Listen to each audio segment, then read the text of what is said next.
Welcome to the July 12 edition of The Play. I'm Kelly Fry, sitting in for Dave Morris while he's on vacation. We'll take a look at some of the headlines in the upcoming editions of the Oklahoman, such as the deal being offered to Tinker Air Force Base employees and a familiar bridge that's being repurposed. But first, local editor Nick Tragakis will update us on the case of Harold Belton. Yeah, this is a case that our court reporter Tim Willard is covering. Harold Belton was convicted of raping his grandson.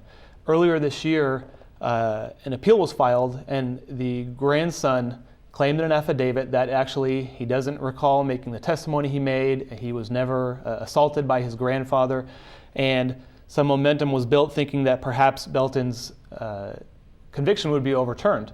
Well, a judge ruled today, based on some testimony we've had in the past couple months, that Belton actually authored this letter of recantation and had his grandson sign it.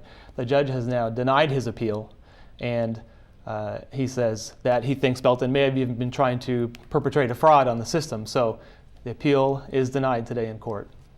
That's pretty interesting. Tinker Air Force Base officials are hoping hundreds of employees will accept buyouts. Were a specific group of workers approached, and how many jobs could that mean? Well, officials at Tinker have targeted a group that they don't normally target with buyouts, and that is the airplane mechanics and what they call wage grade workers. They're offering buyouts to 750, or they at least like to get 750 buyouts. The workload there has tailed off some, and they say they're trying to match the workforce to the workload. They've had numerous buyouts over the years. This would be the first time to target that specific group of employees, though. You know, that is some tough times for some folks out there. In other news, some material from the old I-40 Crosstown Bridge is being repurposed. What parts of the structure are being recycled, Nick? Well, this is a story that our Capitol Bureau reporter Michael McNutt is working on, and I think everyone kind of has a sentimental spot for the old elevated crosstown.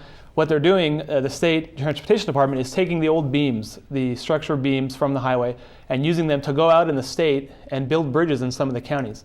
They've already done 19 different bridges with the beams from the old I-40.